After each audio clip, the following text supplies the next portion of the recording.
For a dollar, a revenue stream, so we always got each other, balance out the beam, Deuce and Mo, and that's the end of the thing. So do it for Deuce and Mo. We are live.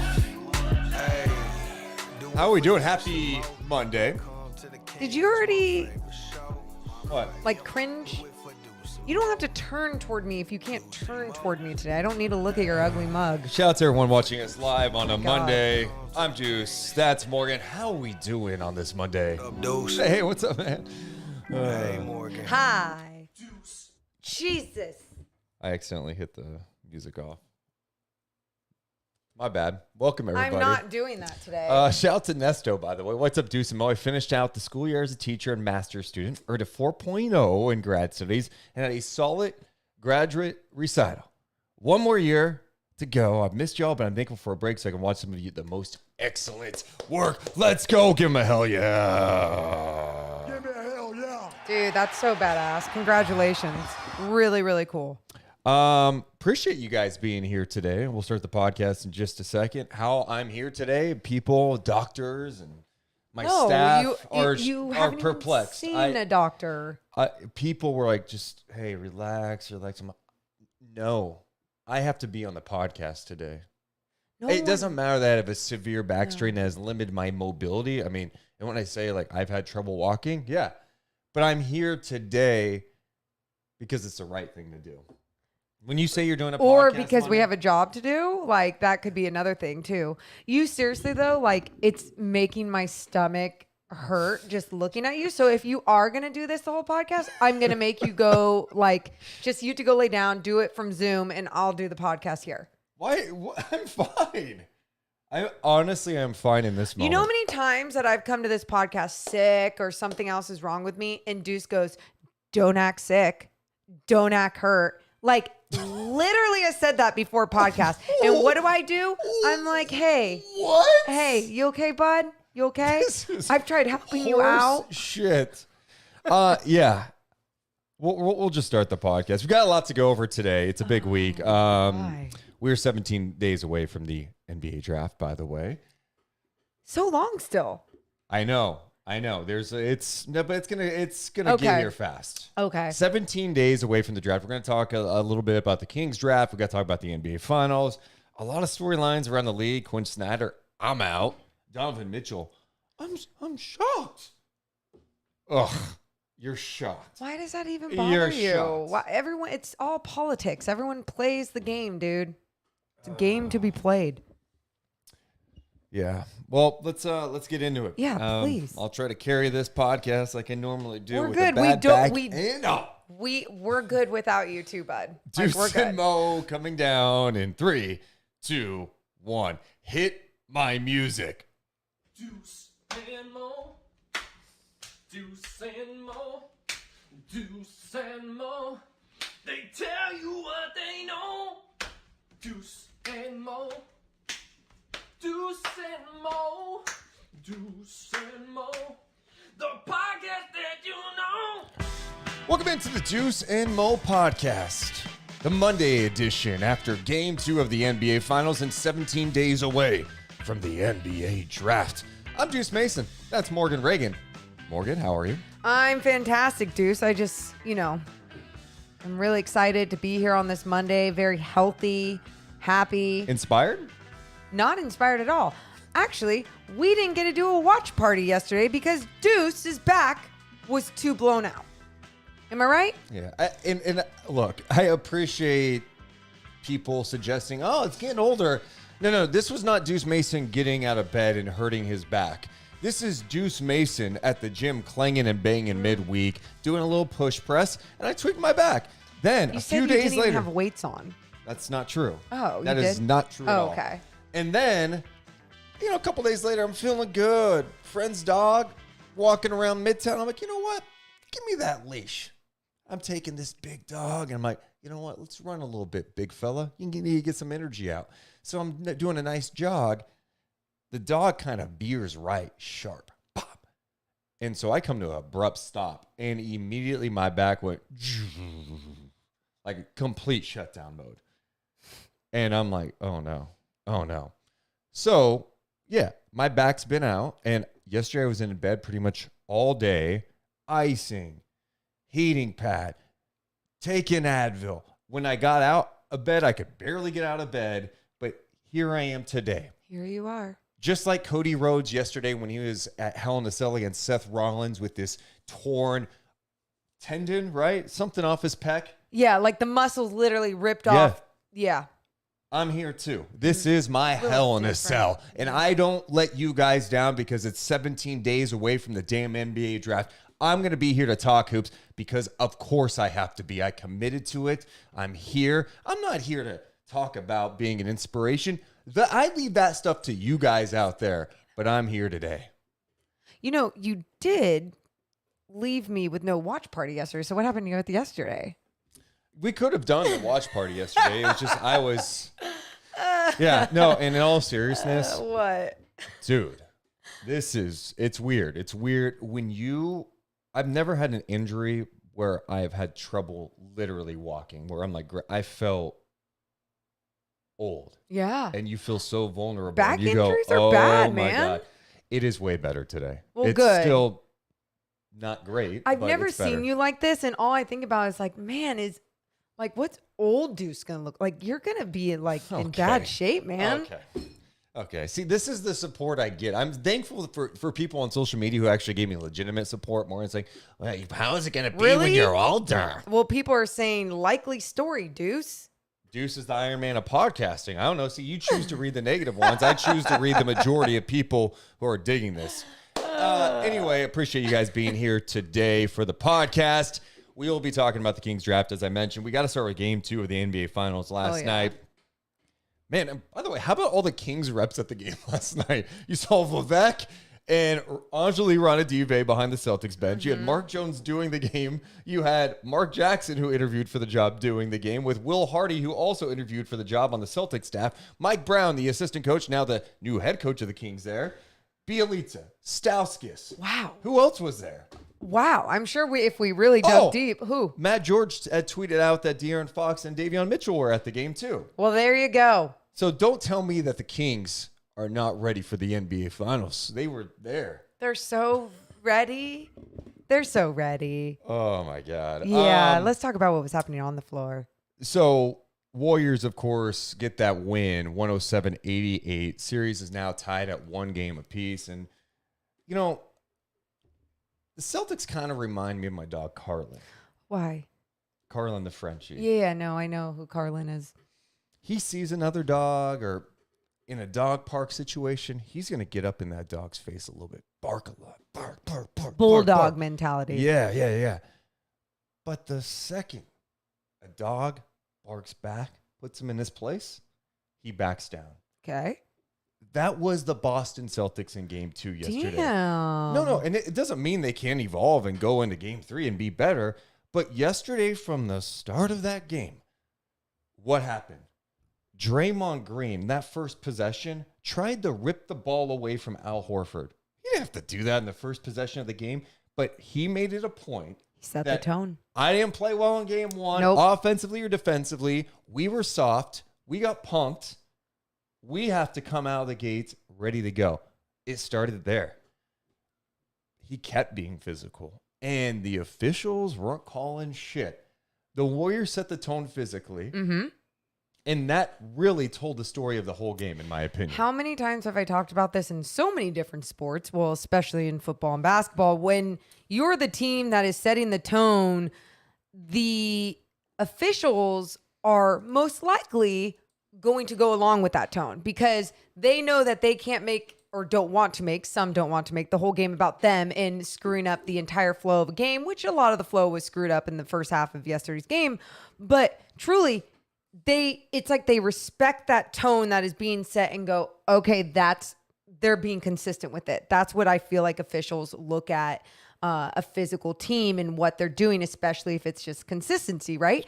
The Warriors were that yesterday. They were the scrappy team. They were the physical team. They were the team that were going to get in their effing heads. Sure, and that's the what team happened. that benefited from some missed calls too. I thought the officiating to start, and you could say that they Tons set of the missed tone, calls. but like, okay, they set the tone for them, I guess, and you know the officials are missing blatantly obvious calls. Sure. Yet Jaylen Brown's getting called for a foul where he doesn't touch Gary Payton. Right, on that drive. he nicks his calf Not muscle. even. You know what I mean? So it's that's what's frustrating about that. But this game wasn't decided by the officiating at all, in my opinion.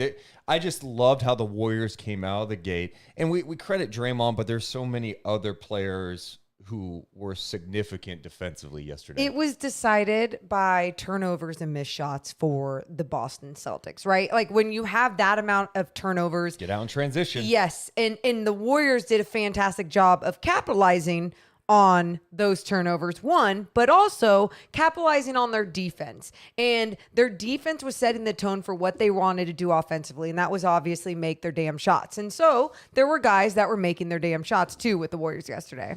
I think the thing that impressed me most about the Warriors defense is at game 1, I'm like, they're playing so far off Boston. It just didn't look like they were being physical at all. It was the physicality, but it was also preventing guys from penetration, right? Like they were actually doing a much better job. They were packing the paint, but they were guarding their guy. Yeah. And this is where Steph Curry doesn't get enough credit, I think, around the league. I think Warriors fans will acknowledge it because, you know, their Warriors fans are probably being homers a bit. Steph Curry, I saw this from the beginning of the season, and it's showing here in the playoffs.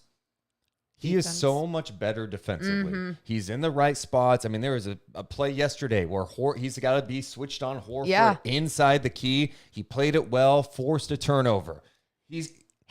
His strips. Yes. His hands, he's more active, his understanding of how, where and when, his timing, right? But not only that, though, even as the undersized guy that he can be in certain matchups, he still at times can get beat, can get shot over, sure, but he's understanding what to do with his size when he is on the bigger guy. Okay, this guy can shoot over me. What am I going to do? Try and strip the ball, try and be more active, try to disrupt.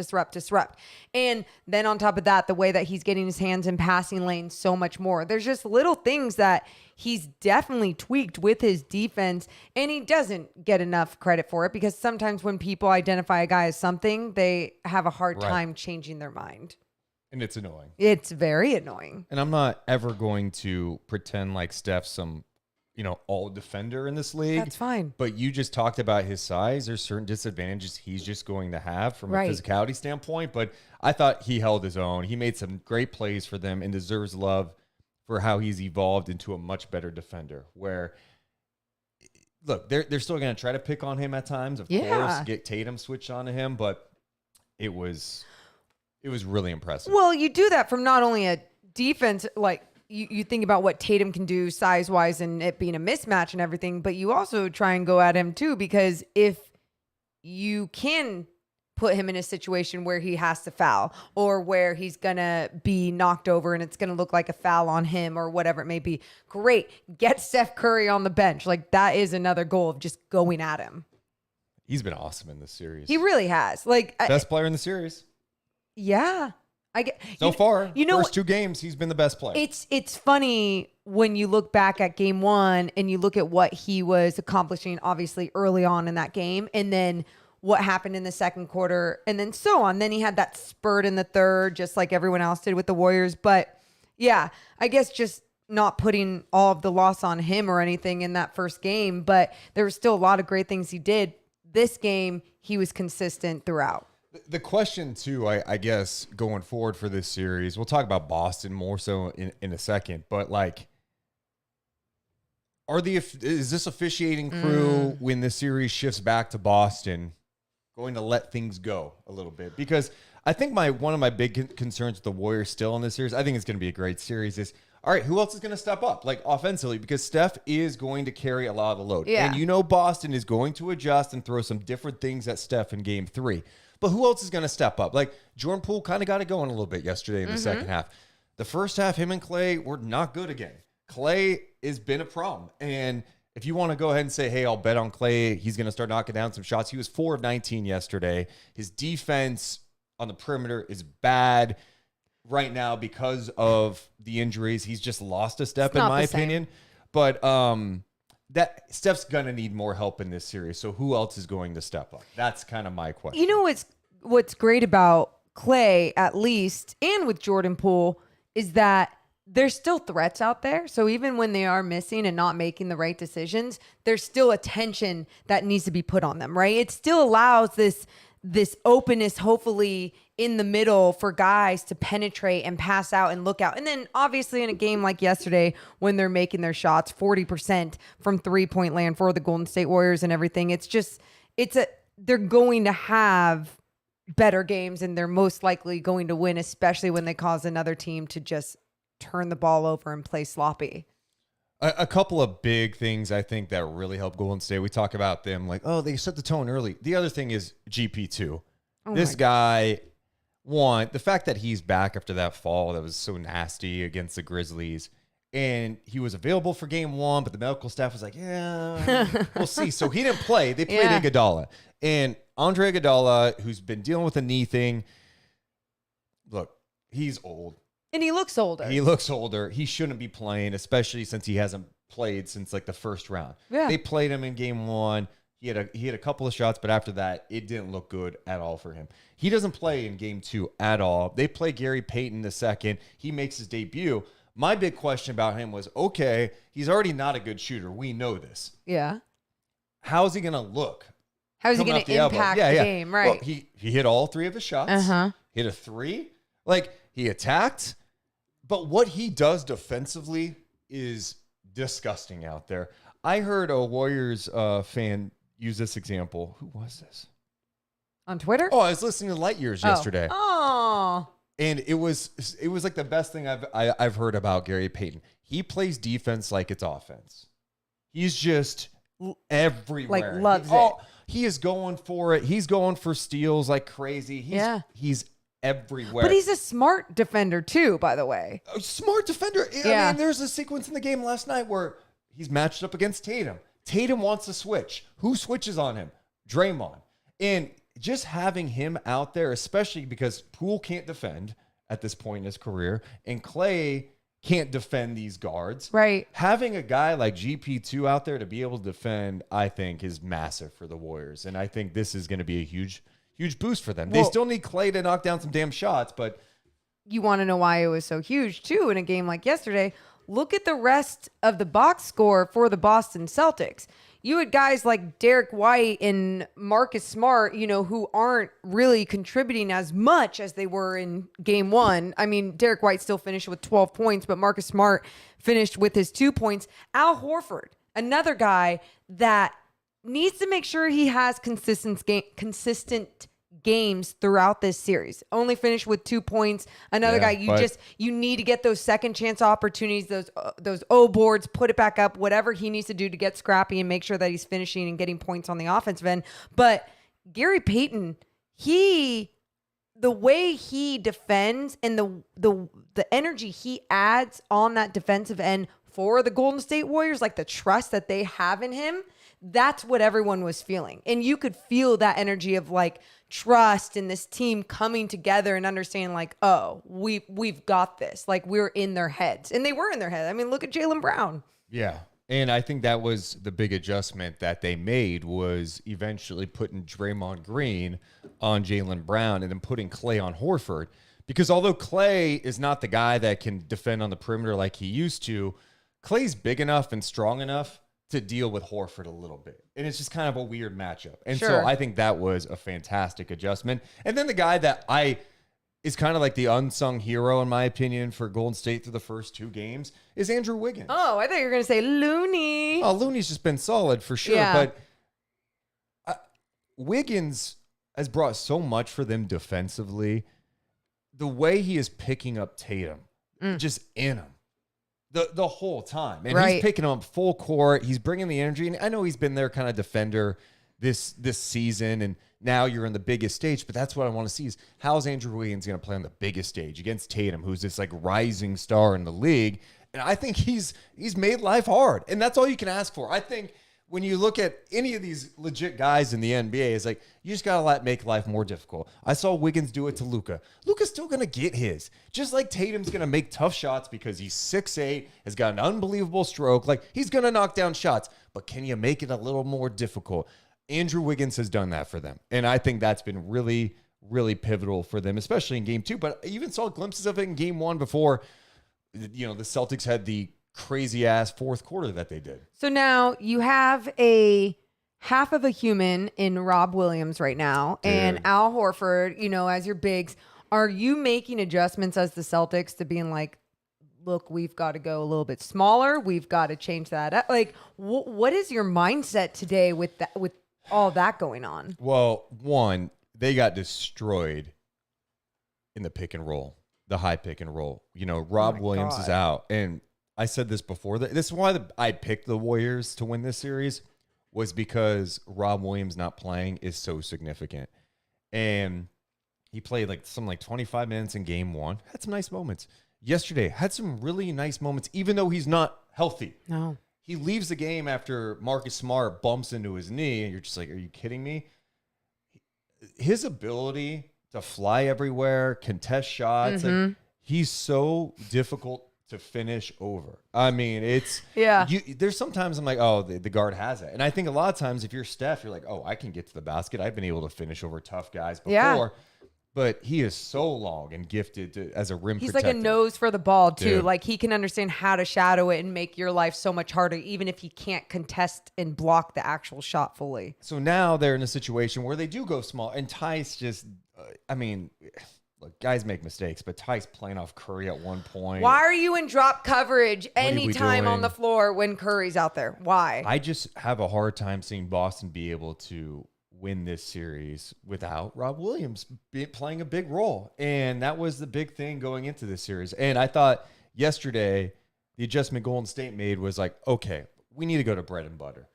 We got Al Horford in here at the 5. We need to pit him in pick and rolls because we are going to cook him. And they did.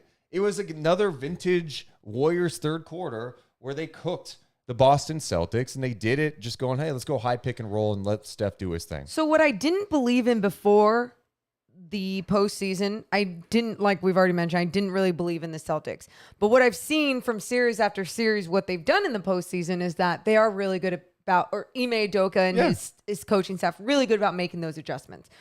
I am this is so nerdy, but I am super excited to see what adjustment they do make on Steph Curry. You know, are they going to take him out of the play completely? Are they going to set that tone where it's like, no, we're not letting him play. We're not letting him get the ball. Or like when there is the pick and roll situation, obviously this is the thing. You throw that double at him, Steph is so smart and understands the game and the timing so well. He knows how to just make that quick little bunny bounce pass to whoever it is rolling or slipping. Here's what I do know. What they were doing in game 2 wasn't working. So, yeah, you need to throw some different wrinkles at him. And that's, like we talk about defending the great ones, you got to throw different looks, confuse a little bit. And you're right, Steph's a great player. He's going to make plays. But at this point, here's what I do know if I'm the Boston Celtics. What?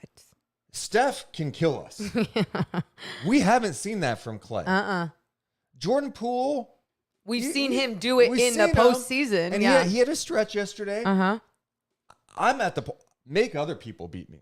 I'm not letting Steph do it, even though he could still do it. And they have Marcus Smart. And Wiggins can do it too, but it's like, no, you're right. It's the same thing. I feel like the Warriors mentality looking at the Celtics, that first game, everyone was beating them. And they're like, no, we want Tatum to try and beat us, but we don't want if we can stop everyone else, then we're good. But I think with the Warriors, looking at it from the opposite side, it's like the Celtics need to stop Steph Curry, make everyone else be the scorers. And sometimes it's going to screw you over because those guys can also have really good nights. We talked about the officiating at the start of this, but there was that sequence between Jaylen Brown and Draymond Green where they're on the floor. Any other situations, probably double technicals. Problem is Draymond already had a technical. We're all sitting at home going, they're not tossing Draymond. We just knew it. Everyone knew it. But on the ABC broadcast, of course, they go to Steve Javie, who I don't think has ever gone against the call on the floor. Of course not. In all of his time as a rules analyst, what do you want to call him? So Steve Javie was talking about the selective enforcement and pretty much acknowledged like, yeah, in those situations, we're not going to toss a guy because he already has one technical. But if the rule is that's a double technical, then shouldn't it just be a double technical? Here's where I weigh in on it. And because I already know, but really quick, you realize it was Jeff Van Gundy that did a great job of asking that question and being like, hey, I don't know if you can say this, but like, can you say this? But go on. If they would have ejected Draymond there, everyone today would be ripping it. You can't do this at the NBA Finals. 100%. You can't do it. So I got to be honest, I'm fine with the fact that they didn't eject him. I have more of an issue with some of the missed calls early in the first quarter that they let go. That one didn't bug me as much. But Draymond's to that point. He's trying to muck it up a little bit. He's trying to get in the head of anyone on the Celtics. Hell, he's going at it with Grant Williams. At one point, he had a quote. I saw this on social media. He was talking to Grant Williams, and he said, "You're not me. You're not me. You want to be me." I'm sure he did say that. Like none of it surprises me. This series has everything. It's getting chippy. You've got stars. You got people jawing back and forth. I love everything about this series. I do too. I think when I look at the officiating and look at a play like what happened where everyone's like, that's a double T, you know, if it's the beginning of the season or wherever that is in the season, that's a double T. Why is that a double T? And now I understand it being a double technical when you're trying to diffuse a situation, you're trying to set the tone as the officials.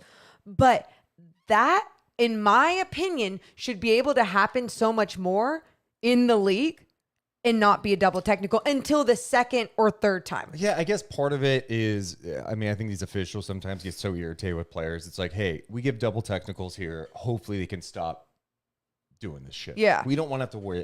The game is hard enough to call as it is. We don't need to deal with all the extra. Sure.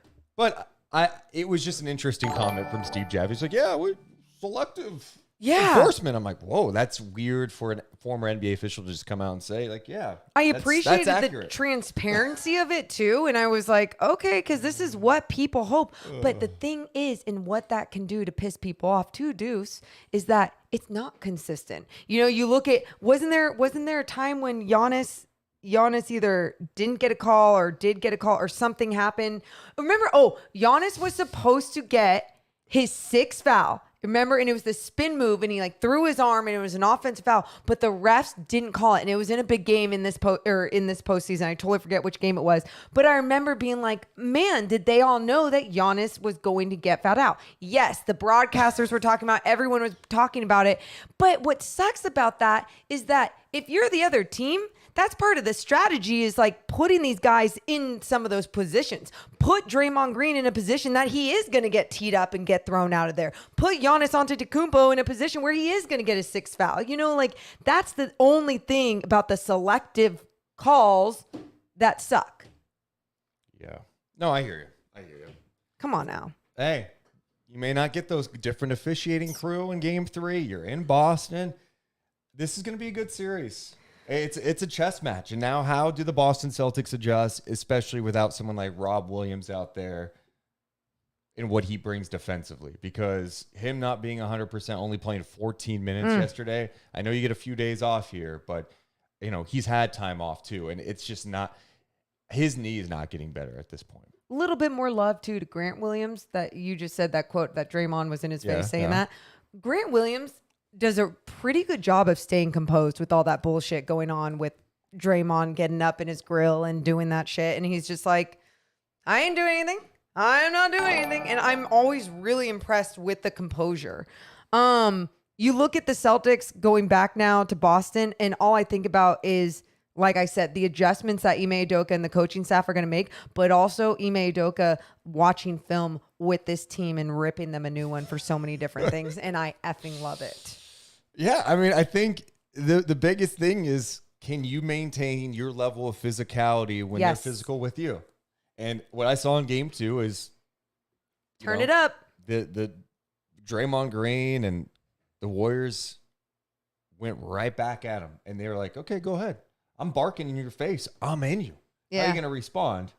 And the Celtics were that little puppy who just kind of ran away. I wish it didn't like pull apart there at the end, or third quarter, end of the third, fourth, whatever that was. It just, the game 1 was so exciting that I just really hope it stays on the pace of like close, exciting, competitive games. We've been talking so much that we have failed to acknowledge the chatters. What up, chatters? Sorry. Shout out to Joey for resubbing on Twitch. Appreciate What up, that. Joey? And all the YouTube people, including Tyler, who's talking about the officiating, saying, this is the issue with selective enforcement. Soccer is the same issue with ref culture dictating you should hand out an early yellow card. That's interesting. Ooh. Okay. Steven says officials have an effect on the game. They're human. They're selective. They're flawed. That's basketball. And Steven, I'm glad you say that because I think, you know, I've heard the same thing about, I think our guy Drew in the chat in our Discord community was bringing up, hey, I heard an idea of officials should be forced to do post-game press conferences with the media. And I'm like, okay, I feel like I become captain save an official. Oh. These officials are going to miss things. Uh-huh. They're going to be biased at times. Yeah. You hope that more times than not, they're doing the right thing, but they're going to make mistakes out there. What person Absolutely. are you? Even the great officials are going to miss a call. It happens. Well, that's kind of with a lot of human run institutions and everything in life, is that there's going to be human mistakes, right? At the end of the day, there's going to be human mistakes. I think the only thing for a lot of basketball people or NBA people that has gotten more annoying over the years, or whatever you want to call it, is that with that replay camera that the officials have to talk into, I think it's great.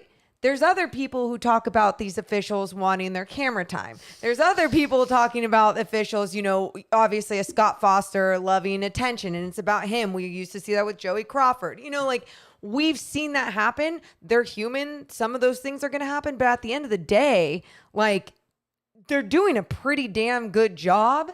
And there's some games where the flow or there's mistakes just aren't that good. Just kind of like a team not having a good game. There's officials that don't have a good game.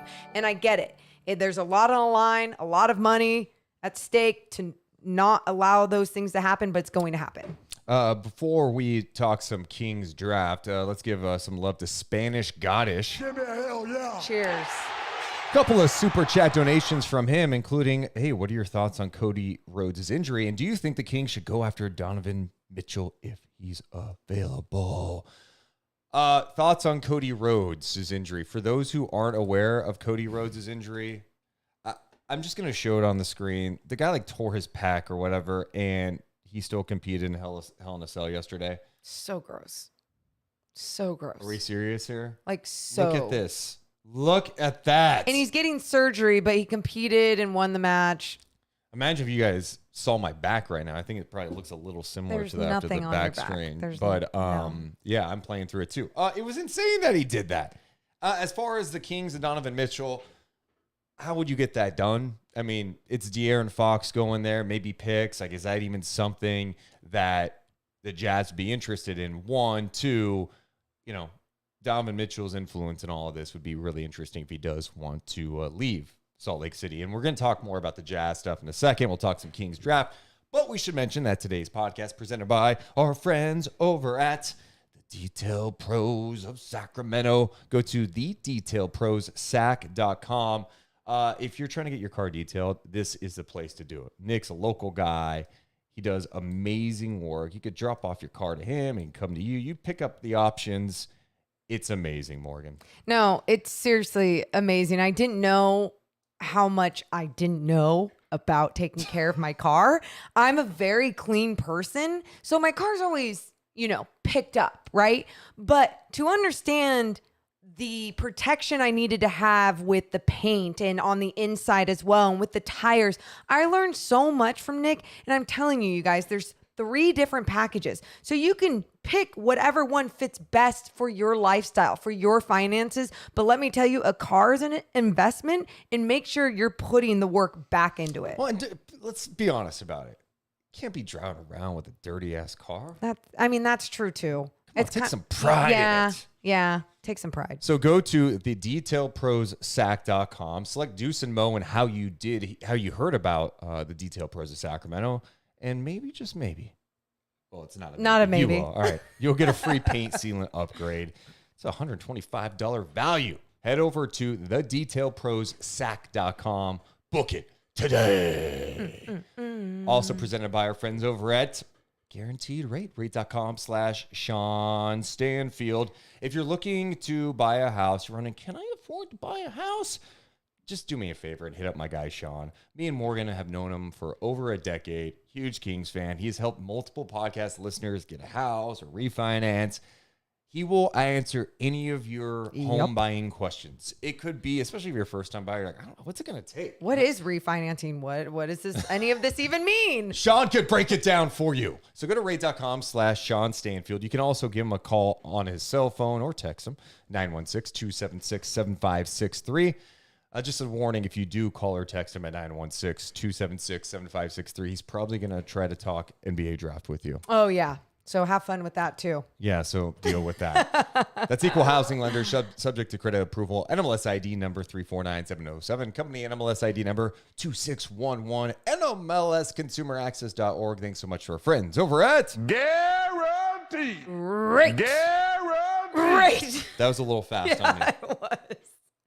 You're just, the back has your brain a little off and everything. Huh? No, none of this. We're not going to do the whole feel bad for you thing right now. No. Back's not great No, right now, Morgan. no.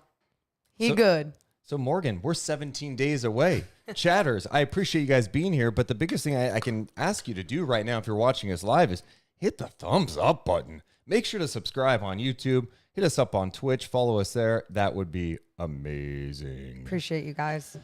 All right, Morgan. Well, as I mentioned, 17 days away from the NBA draft. And anytime a mock draft comes out, we all go, oh, are there tweaks? Are there changes? Well, Jeremy Woo, our buddy from Sports Illustrated, who we had on the podcast last week, unveiled his newest mock draft today. And with the 4th pick of the 2022 NBA draft. He has the Sacramento Kings selecting Keegan Murray. Always so interesting to me because there's not a name that would go in that spot where I'd be like, wow, I'm so surprised that Jeremy Woo put that there. It's the 4th pick, right? Like there's those What guys. happens if Ben Carroll was there? That would be surprising. Well, that would be it would be a little bit more surprising, but at the same time, Deuce, I feel like no one has a true feel on who the top 3 are going to be, and or there could just be a lot more smoke screens and agents. Well, and I think other... you know who the top 3 are going to be. You just don't know the order, right? I think Jabari's going 1. Well, we think we know that, but then when you do hear the smoke screens or the rumors of,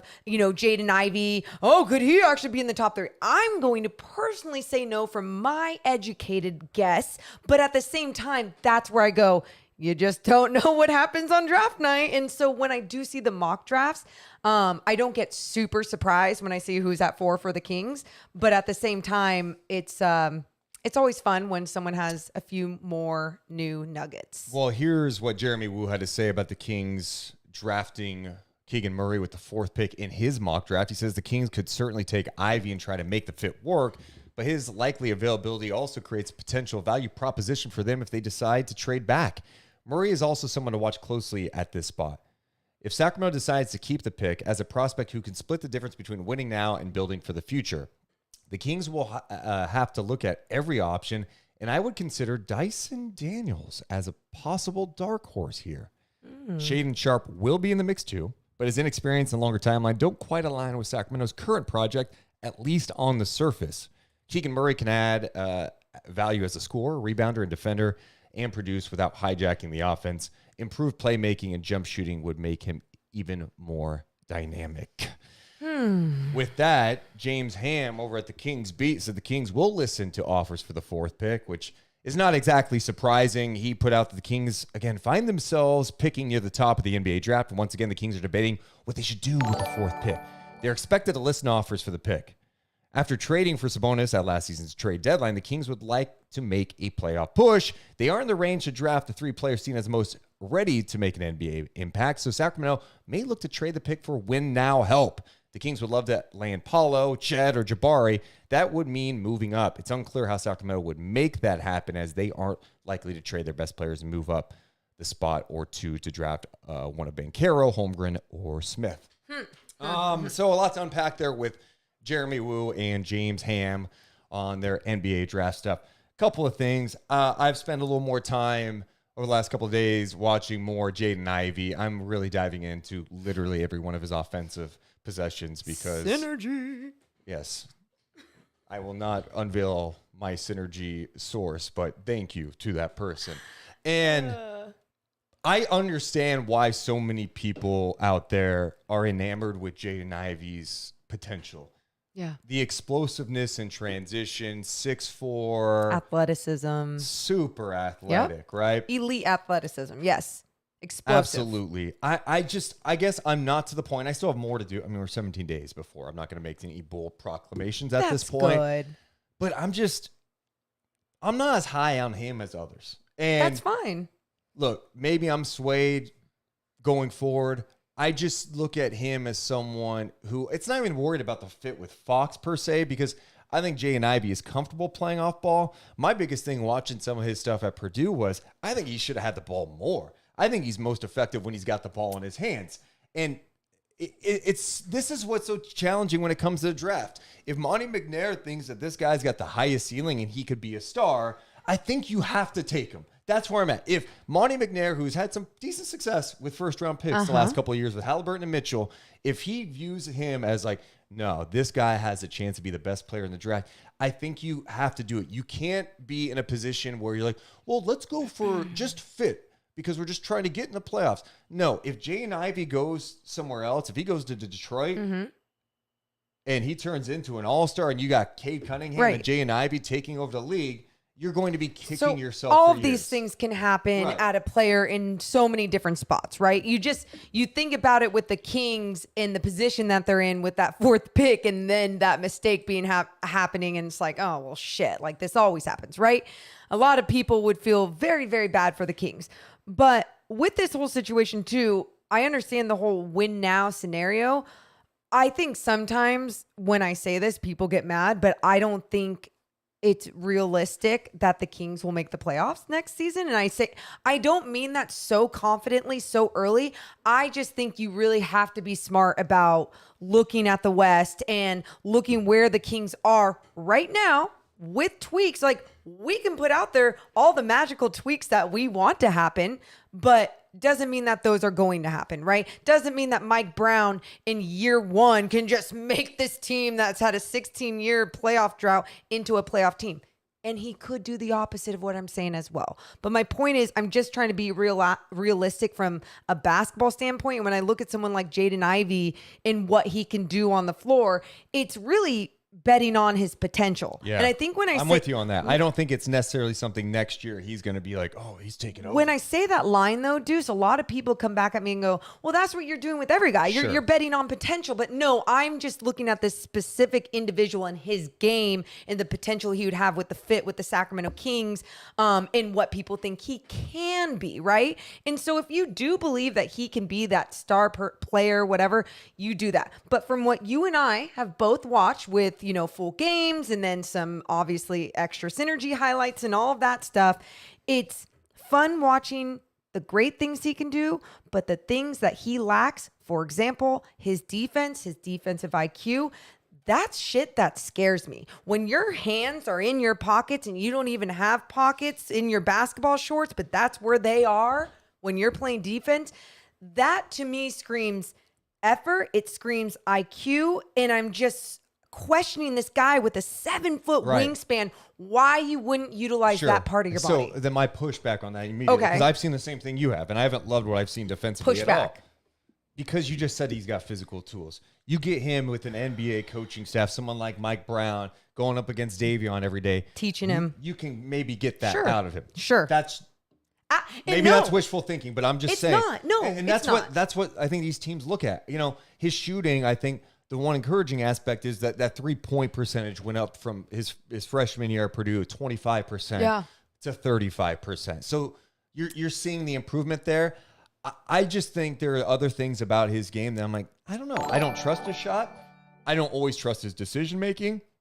I think when he gets pressured, when the double team comes and a pick and roll, he struggled with that. It doesn't mean he can't be better at those things. I think Sacramento's just in a really tough spot because if this guy turns out to be like Donovan Mitchell, he turns out to be an absolute stud, and you passed him for a guy that you think would fit better, that's going to kill you. I want to rewind back to really quick to how you said, like, coaches can help because they absolutely can. But I think basketball IQ is a huge flaw when people lack basketball IQ.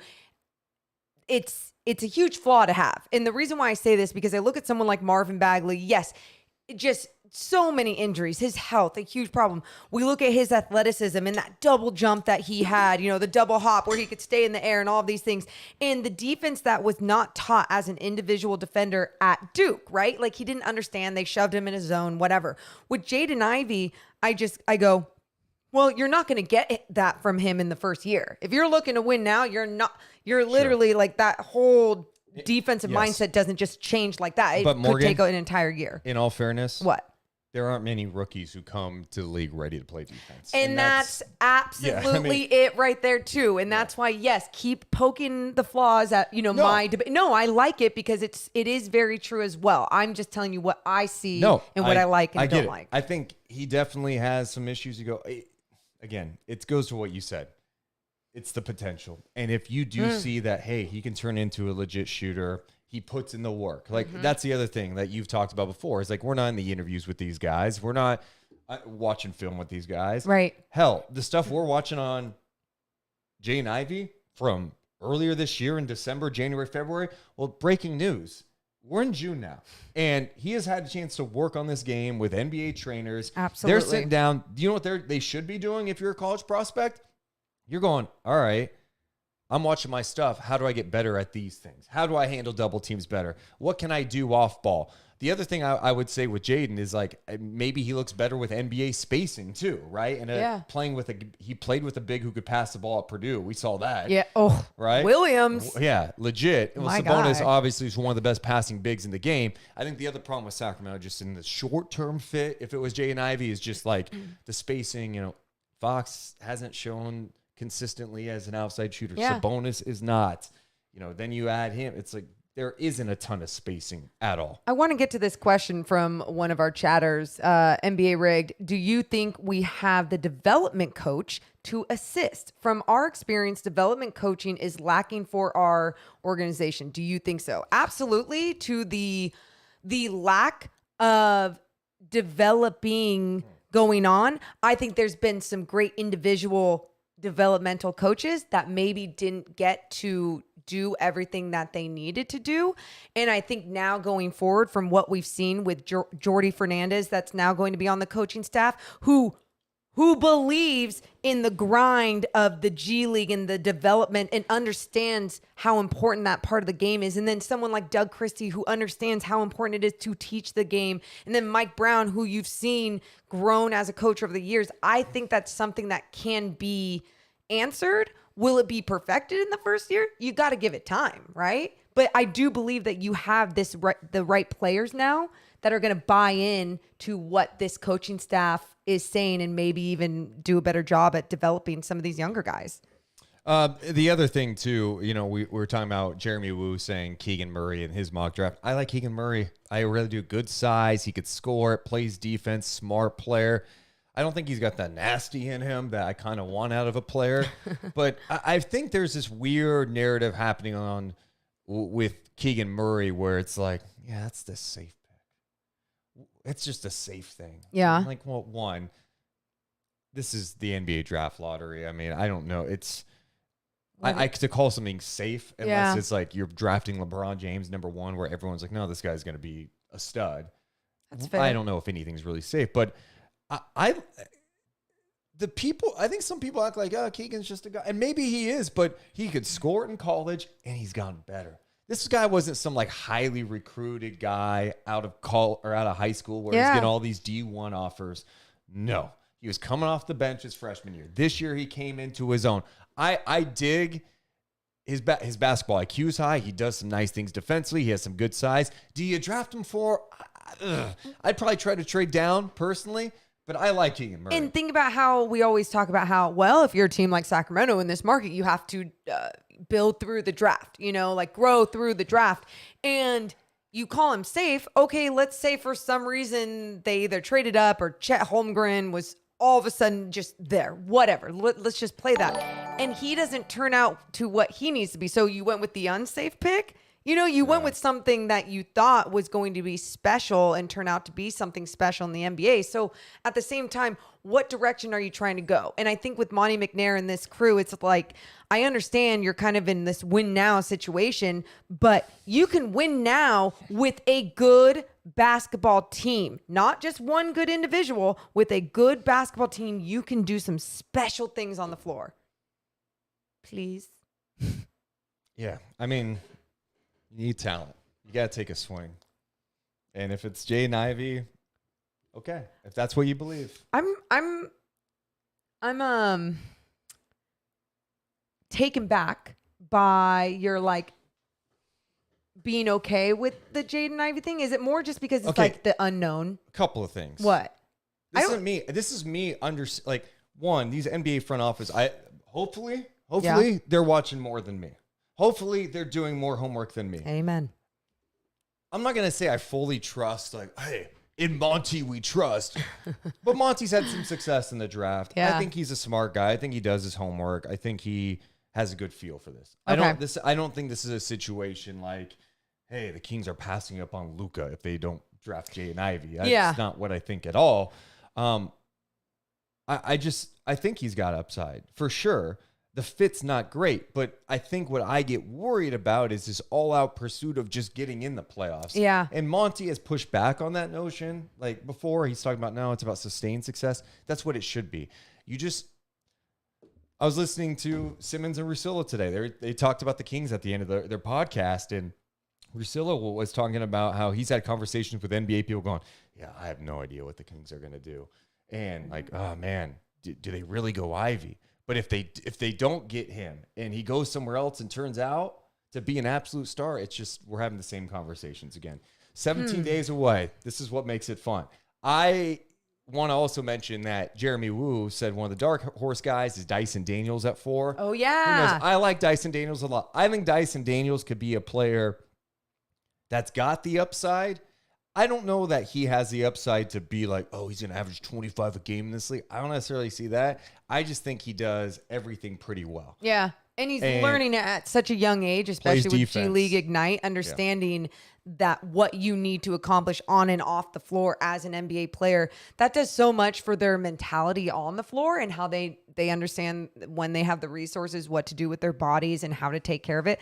That shit matters, because if someone can stay on the floor because they're healthy, that player is very valuable in this league. We got to give some more love to Fred Dixon, who donated $10 and says, can I get a hell yeah? Give me a hell yeah.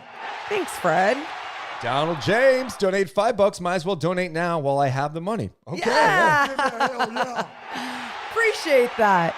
And Kenneth says, he donates $50. Oh, He Kenneth. says, what's for lunch? Give me a hell yeah. That's a great question. Maybe some Advil for me. Oh, Let's pop some more Advil. Deuce is going to some just icy like, hot.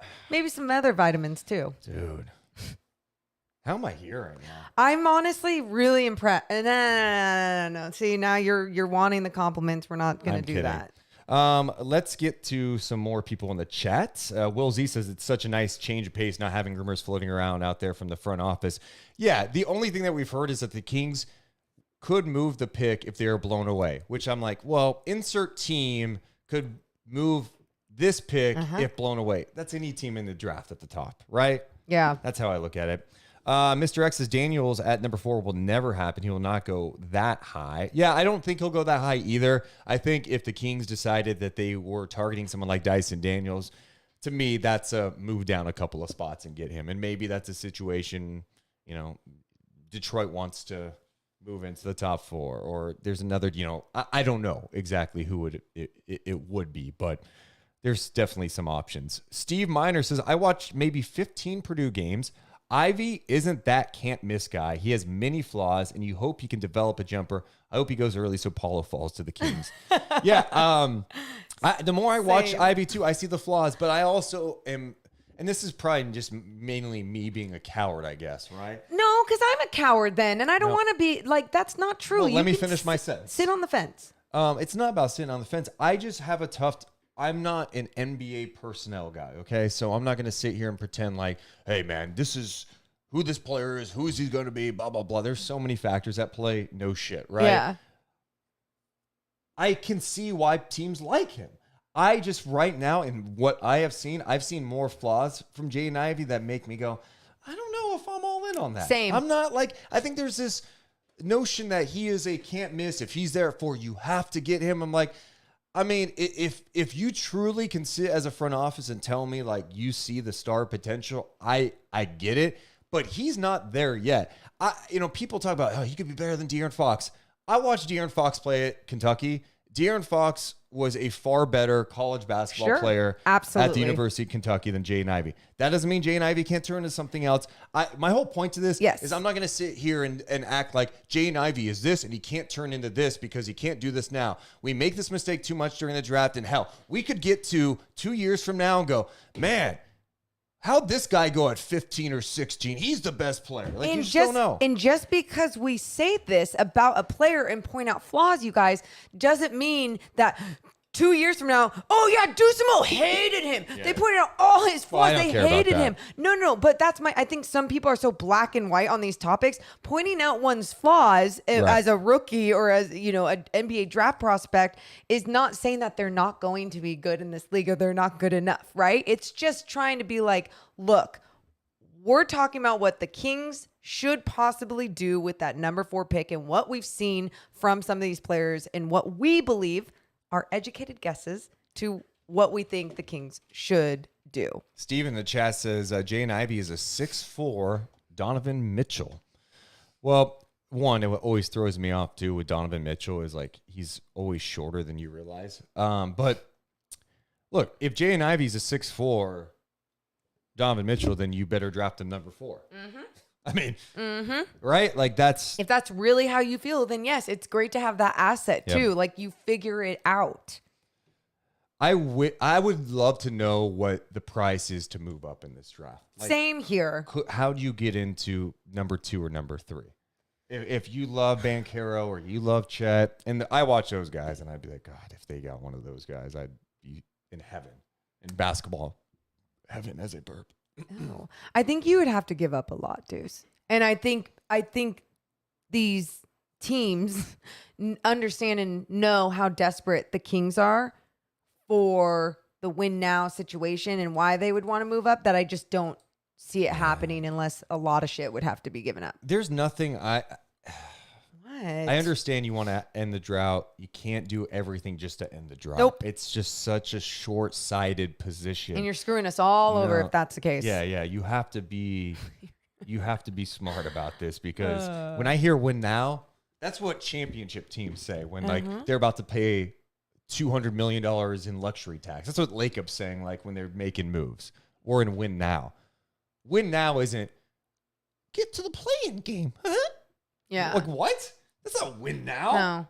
That's like, You should make some moves and just do that. that doesn't end the drought. It doesn't, like, don't get me wrong, will be so excited. Make the playoffs, will cry. Like, that is the honest, like, where my emotion board is at for the Sacramento Kings. But that's a big difference. Shout out to everyone watching us live. I do want to encourage everyone right now. I see a lot of people watching. We need to get the thumbs up over 100. And it's not, again, I say this thumbs up thing, not because I'm like, oh, I like the thumbs up. I look at the end of the day and I see 100. It makes me feel good. I got a pat on the back today. No, all it does is help our channel grow and get exposed to many Algorithms. more NBA and Kings fans. And the growth has been unbelievable this last month. In fact, I think this was one of our biggest months ever. So effing thank you, guys. From video to audio. Yeah. So seriously, thank you guys so much. So let's keep this rolling. The subs have gone up big time. Wow. Let's Thank you go. so much for hitting those likes right away. That was so nice. Hell yeah. I appreciate you guys so much. We'll get to more of your draft stuff maybe in the post-show chat. I do want to move on and talk about the Utah Jazz for a Let's do second. it. Let's do it. I remember early this, after the Kings let go of Luke Walton, I was like, man, imagine a scenario where Quin Snyder's available. Could you get him? It's like, oh, no, you can't get him. Well, we've been waiting, thinking, oh, maybe Quin Snyder will be out after this year. He did elect to step down as the head coach of the Utah Jazz. Please proceed. Jazz ownership and management spent several weeks trying to convince Snyder to return as coach, even offering a contract extension, but he simply decided that this was his time to step away from the job. He said in a statement, I strongly feel they need a new voice to continue to evolve. That's it. No philosophical differences, no other reason. After 8 years, I just feel like it is time to move onward. I needed to take time to detach after the season and make sure this was the right decision. So his 8-season tenure is all over, and the Utah Jazz are looking for a new head coach. Question. So he already has a new opportunity lined up, correct? No. No? No. You really, I believe, no. Just hear me out. I'm not acting like a new offer, contract, everything is lined up, but you don't think, because Deuce, the world is made up of everyone is a truly selfish person. Like that's cute. And I believe that he believes what he said. And I think that's great that he feels like there needs to be a new voice for that squad to continue to grow, or that There's no organization. job for him right now. I'm not acting like there is a job. Would you listen? I'm acting like there is a scenario, for example, like when we look at the San Antonio Spurs and what if Popovich, not even this season, but is like, listen, I'm going out in maybe 2 more years. Snyder, you want to do that? And it's like, yeah, I'm that, sure that okay. could appeal. I also think there's something for him to just... Quin Snyder's a very intense guy. yes. Taking a year off could be Good for his health. amazing for him. And he's not... He probably saw the job. He saw the jobs that are open. Sure. You think you want to leave Utah and then go to the Lakers with all that pressure? Like, No. And that's why I keep going back to the San Antonio thing. And I think that's where Sure. he's going to land no matter what. Could be another opportunity. Whatever, I don't know what that could be. I understand the smoke there with the San Antonio job. That could make some sense for him. what was really interesting is after Woj put it out yesterday that Quin Snyder was resigning, Donovan Mitchell. Then we had some nuggets about him from Woj. Amid the reverberations of Quin Snyder's departure after 8 seasons, says the Utah Jazz coach, All-Star guard Donovan Mitchell is described as unsettled, unnerved, and wondering what it means for the franchise's future. Mitchell considered Snyder a significant part of his reasoning for committing to a 5-year max extension in 2020. Yeah, I'm sure it had nothing to do with the max extension. And Snyder's decision to step away on Sunday has left Mitchell surprised and disappointed. Mitchell remains fond of Snyder and accepts his reasons for stepping down, but Mitchell is spending the immediate aftermath of Snyder's decision trying to process what the coach's loss means in the larger scope for the organization and himself. First things first, you're exactly right. You're signing a max extension no matter what, because that will carry on, to a lot of different places you're signed in. Boom, you got your money, you got your contract. I can understand that he could really like Snyder and enjoy their relationship, whatever that may be. Great, got it. But at the end of the day, is this Donovan Mitchell trying to start something and push his way out? Yes. 100% it is? All right.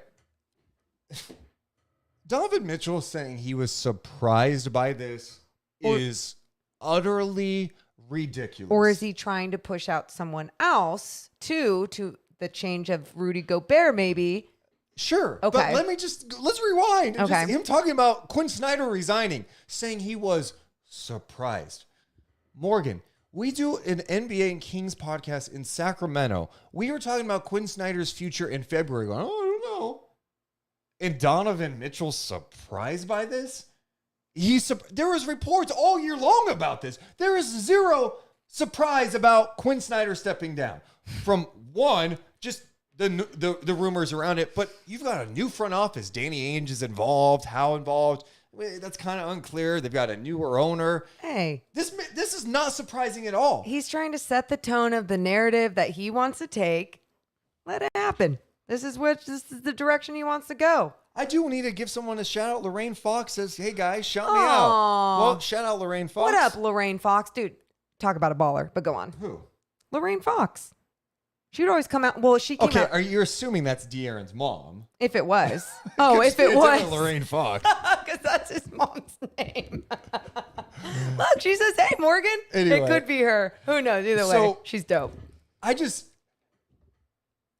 I don't know what's going to happen with the Utah Jazz. We know that situation's messy. Like, what route do they go from here? I just thought it was interesting. Mitchell was like, oh, I didn't see it coming. Everyone saw this coming. There's not a surprise. And maybe there is a lot of, for him, Donovan could be like, I don't want to be here right now. I believe he gets down with Quin Snyder. I believe he's super disappointed. He doesn't vibe with Gobert. The situation there is messy. I think the problem is, like, if you're Utah trading a guy who, is in a max contract in the prime of his career, you let him go, you're not winning the trade. Yeah. These aren't trades you win. Like, maybe you get draft picks down the road, but if you're trading Donovan Mitchell, you're showing like you're in rebuild. Right? Yes. Yeah, because you look at where the NBA is going and you look at what Rudy Gobert can and cannot do, and in mismatches, there's times when he's pushed off the floor and you go, okay, is this the direction we're going with the new day and age of this NBA? Probably not the right direction to go with your rebuild. You want to probably stick with someone like Donovan Mitchell and just being so versatile and obviously being able to lead a team and take it to the rack at any point of the game that he pretty much wants to. He's a fantastic player. Yes, you want to keep him around. But if he's unhappy, then why not get the right pieces for him and make a new culture and have some new energy around the team? Why not? Yeah, I think it's pretty clear that one of those guys have to go. Yep. I agree. I agree. And I'm sure Utah doesn't want to do that because they know the importance of both of those guys, really, but what Gobert does for them defensively, for sure. But Donovan is such a talented offensive player who has brought life and really helped them post Gordon Hayward stay relevant. Yeah. And God, there is definitely a scenario where the Kings could have had him on the team, by the way. There's a lot of different scenarios for the Kings. That would have been an interesting backcourt. But Yeah, I don't know where Utah go. I think they have to clearly make a choice, and I think if they were to choose between Mitchell and Gobert, I think they choose Donovan Mitchell. Problem is, I think Gobert is challenging to move too, and I don't know. I keep going with the Gobert to Phoenix thing for Ayton and give it a different look. I don't know if that would work, but I mean, if I'm Phoenix, I don't know. I understand. I understand your reasoning of making that tweak and being like, okay, is this the direction we want to go? I don't know. I don't understand that fully. I believe in someone like DeAndre Ayton. But another guy I was just thinking of with just Joe Ingles and that whole situation when obviously he went down and then they traded him away. But when he went down, the dynamics of so much changed, right? They just didn't have those threats on the outside, so it wasn't as open on the inside in the paint or anything. And now I think about Joe Ingles and he's going to be a free agent. yeah, coming off a major injury. Hey, injury. He can shoot the ball. You know, Come on. he wasn't playing well pre-injury either, just to be clear. So I don't know. Joe Ingles, if you could get him at a decent rate, sure. Probably. If you're Joe Ingles, why would you come to Sacramento on that? Yeah, you may just stay and go like re-sign with Portland or go even to a the contender. Jazz. He could even re-sign with the Jazz if I he doubt really that. if he liked that situation. I just think the other thing, if you move Gobert, you need to get some assurances from Donovan Mitchell that like, hey, like we're choosing you. Yeah. We gave you the contracts. We're going to ask your input on things. Like, we believe in you. Are you 100% on board? Because if we're trading Gobert and we're hiring this coach, like, we're trying to make things right. We can't have you dip out to New York in a year and a half. Deuce Mason, you can make that verbal commitment. That verbal commitment. But we all know companies don't care about you, so you shouldn't care about them. So even if Donovan Mitchell is asked that, like, hey, we just want to make sure you're making this commitment. Are you committed to us? Say yes. Keep getting paid. Get your money. But also, if you love the game, believe in what is trying to be built within your organization, right? Like if the right pieces are around and they're trying to build around you, try and believe in that. I'm very curious how the Jazz feel, because all the stuff, that's been reported from Woj, just like, hey, both sides are cool with each other. Just new voice. I don't know. I get the feeling Snyder wasn't vibing totally with kind of the new direction of things. Yeah. He's a guy that likes control, who's been around a long time, believes in what he does and the people around him. And that changes. And that's when a new boss comes in, that's going to be a different dynamic. But I wonder how Utah feels right now about Snyder making this decision after these jobs have filled up. Yeah.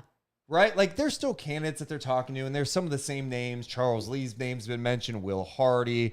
I'm sure there's going to be some other names that crop up. But, like, Utah definitely doesn't have the full range of candidates like maybe they would have a few weeks ago. Like, Darvin Ham took the Lakers job. You're telling me they wouldn't have talked to Darvin Ham?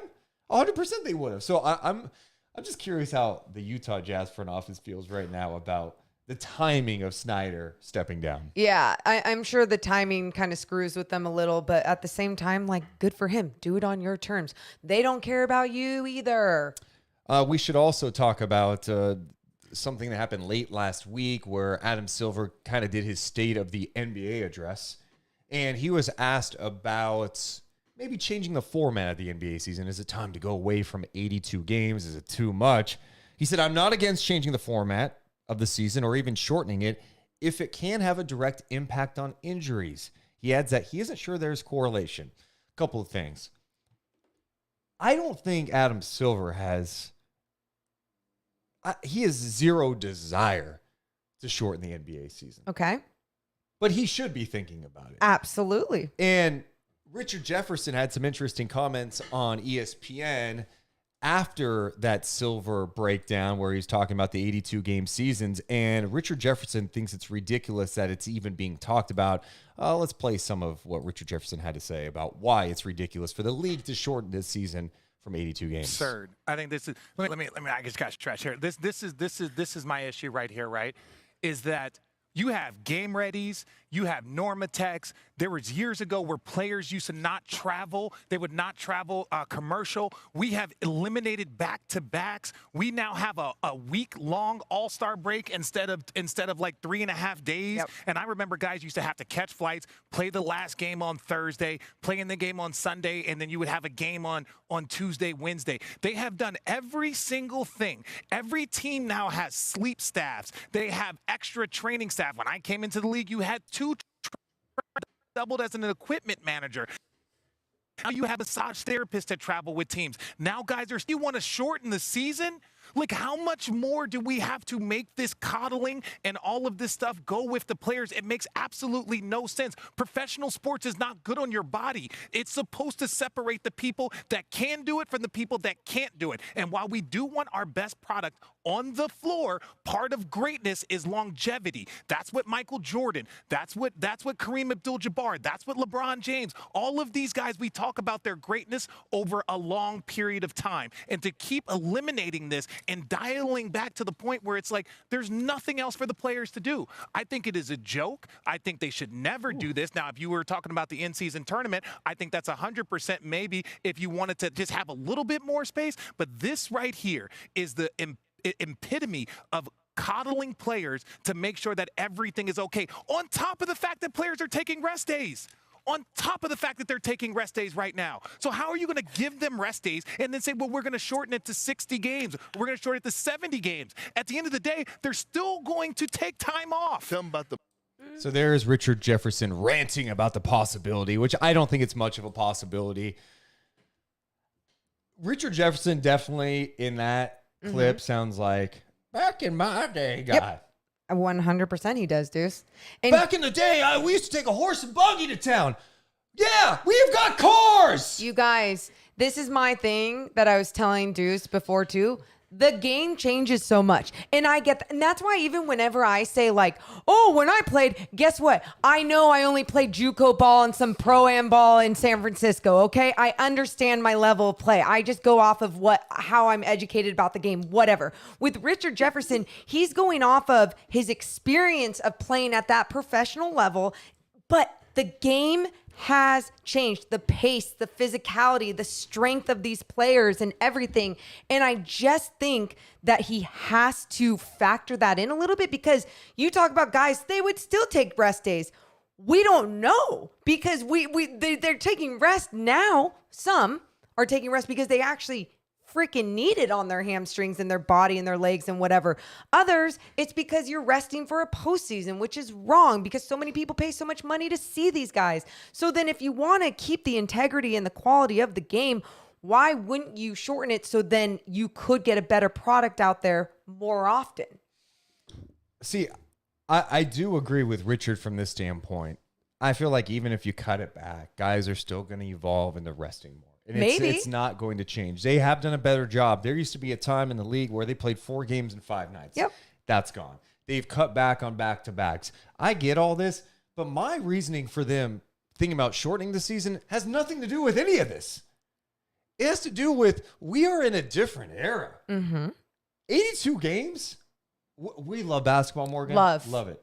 But if you're trying to get fan engagement, get the new fans to stay engaged, you can't be ignorant to the fact that things change. Attention spans are not what they used to be. Thank you. And if you want to do that, maybe if you do shorten the season a bit, it adds some more intrigue during the year. Like, oh, you got space. We got a big game tonight. Why is NFL so big, guys? They Why? play, 17 games.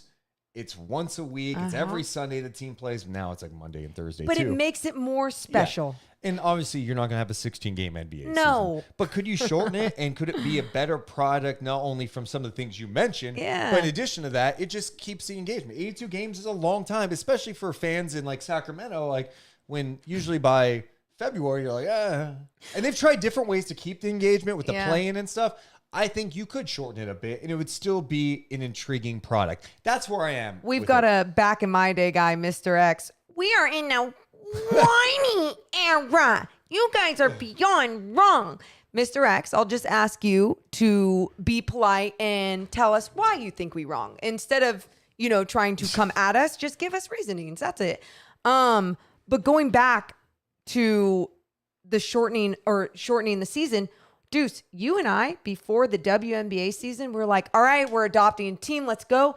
What intrigued us the most about the WNBA season?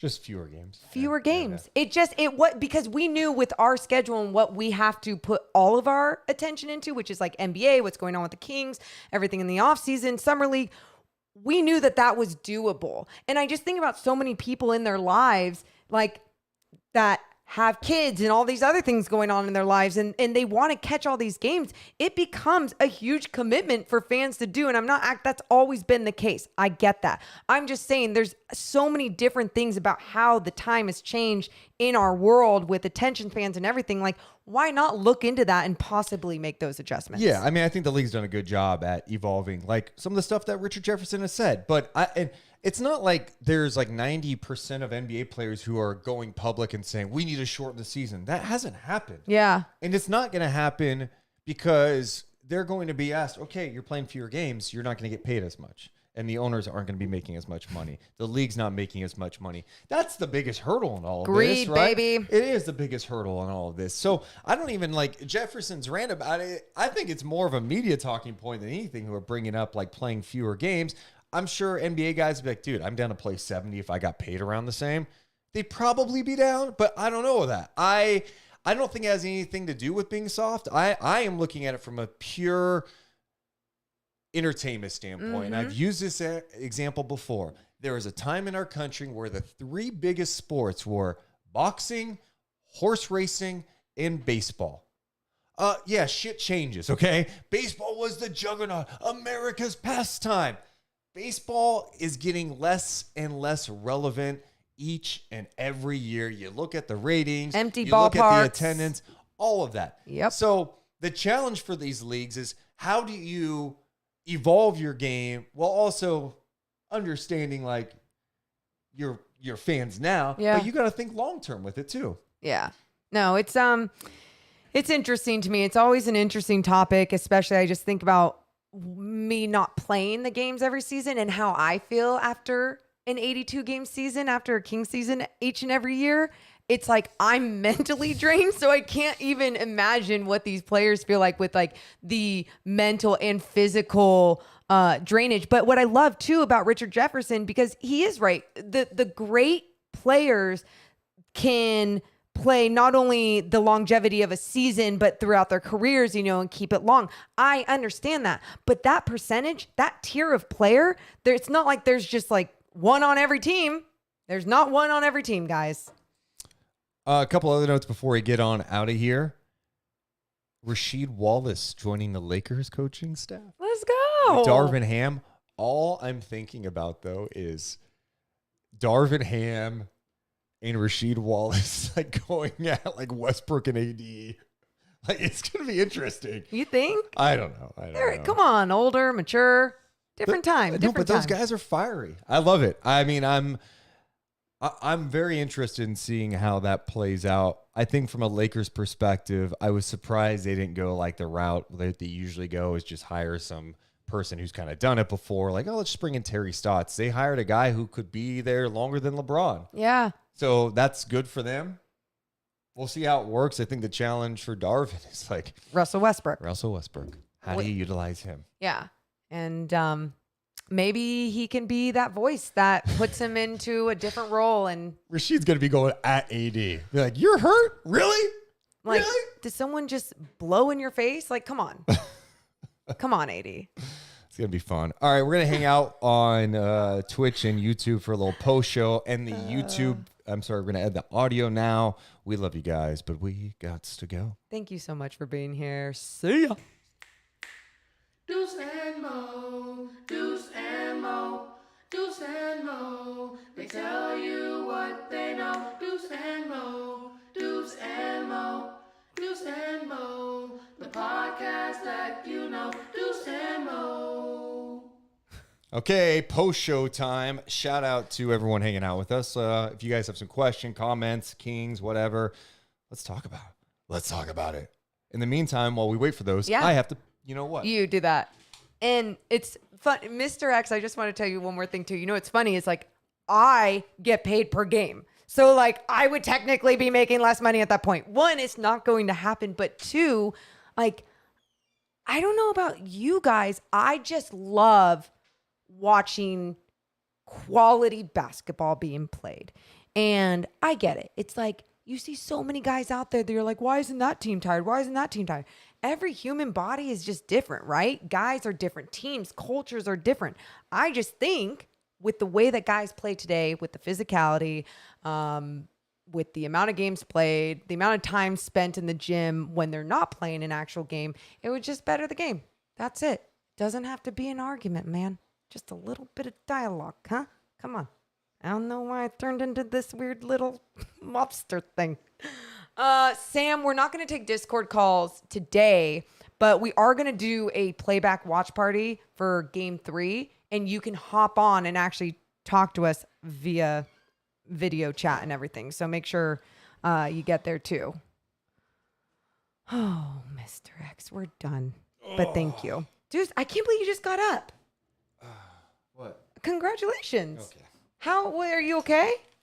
Good, man. I'm being serious. I'm dealing with the back strain. I'm good. It's actually I feel like it's getting better by the day. Better by the day. J Love wants to know what happened with Perkins. Yeah, I mean, Kendrick Perkins. So let's see my latest exchange for him. So I sent him the initial because he said, hey, let me know anytime. Hit him up. I hit him up again.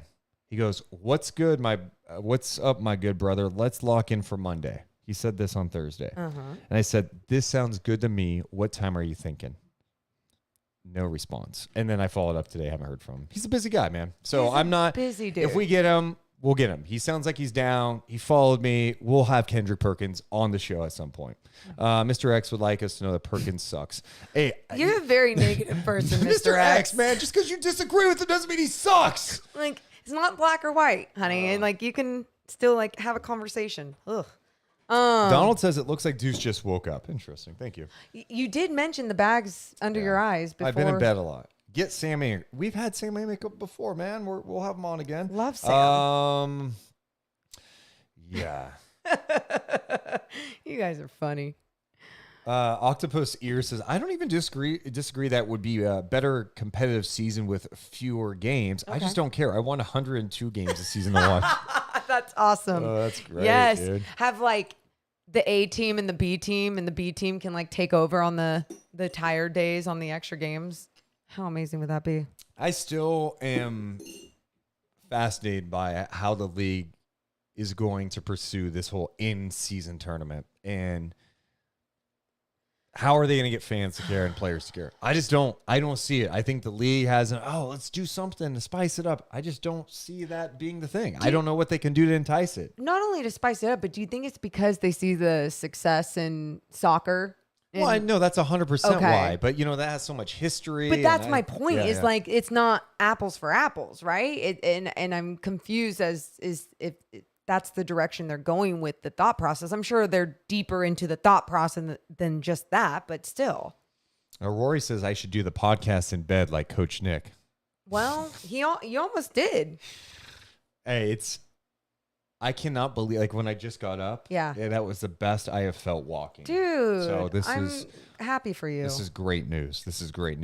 We did record an interview with Neemias Queta that we'll play this week, too, on the podcast. It was definitely shorter than Davion. Yeah. Definitely, Neemias is a little more shy. Yeah. Is that the best way to put it? Yeah. He's not, it's funny because I think with Davion, I was expecting this shyer guy. And then it's just when you start talking hoops with him, he's like, let's go. And then with Neemias Queta, every time we see him at a Stockton Kings game or anything, sweetest, nicest guy. I think when he gets in that interview situation, he's more like, all right, I'm just going to make sure I say the right things. But it was still, it was great talking to him. He's such a great guy. Hey, if Lorraine Fox is still here, maybe ask your son, hey, why don't you go on with Deuce and Mo like Davion? Hell yeah.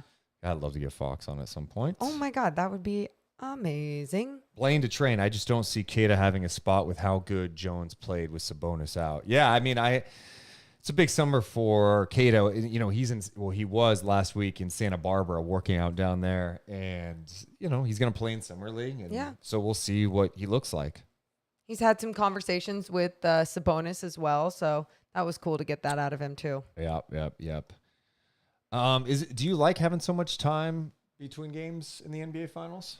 You know what, Deuce? You and I are usually just go. So it's nice, but it's also confusing. My life, my body, my mind. I'm like, shouldn't I be doing something right now? And what's cool, it's giving me that time to take a look at synergy, to take a look at extra games, to do some things that we usually don't have time to fit in there. Senior and foremost says, will the back injury hamper Deuce's basketball future against SAC media members?